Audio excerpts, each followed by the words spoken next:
გამოგდის ყველაზე კარგად? ფეხბურთს თამაში ალბათ, ეხლაც ვარჯიშზე მივდივარ. კარგი, მოდი გაგვატარებინა ერთი დღე შენთან ერთად. თუ დამიმტკიცებ, რომ ფეხბურთს კარგად თამაშობ, გაჩვქებ 50 ლარს და 3 ყუთ ბარემის შოკოლადის ბატონს. რამდენი წელია რაც ფეხბურთს თამაშობ?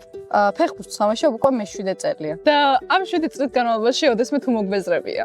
არა, პირიქით, მიყვარდება უფრო. და გოგო რო ხარ, მაგის გამო რამე დაბრკოლება არ შეგქმნია? კი, რა თქმა უნდა, შემქმნია დაბრკოლებები, თუმცა ისეთი დაბრკოლებები არ შემქმნია, რომ ფეხბურთისთვის თავი დამენებებინა, ან სურვილი მქონდა და თავის დანებების. რა გიყვარს ყველაზე მეტად ფეხბურთში?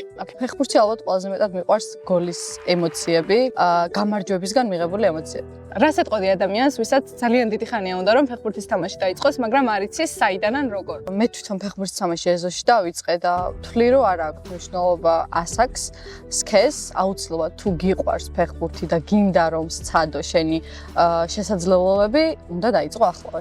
და ახლა ყველაზე მნიშვნელოვანი კითხვა. მესი თუ რონალდო? რონალდო, რა თქმა უნდა, რონალდო. კარგი, ახლა ასეთი შემოთავაზება მაქვს შენთვის. 5-დან 3 პენალს თუ გამიტან, ბარემებს გაგიორმაგებ და 3-ის ნაცვლად 6 გაჩვქებ. რა სიტყვი? კი ბატონო, 5-დან 5-ს გაგიტან. ნახოთ. მოდი. ოღონდ არ მითამაშე არასდროს ფეხბურთი. ცოტა მეშინია.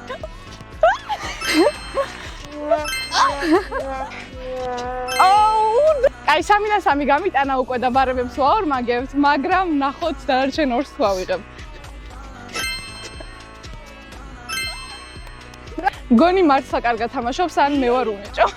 აი ეს 6-5 ბარემის შოკოლადის ბატონი. მადლობა. და 50 ლარი მოტივაცია. და შენ რა გამოგდის ყველაზე კარგად? დაგვიწერე კომენტარებში.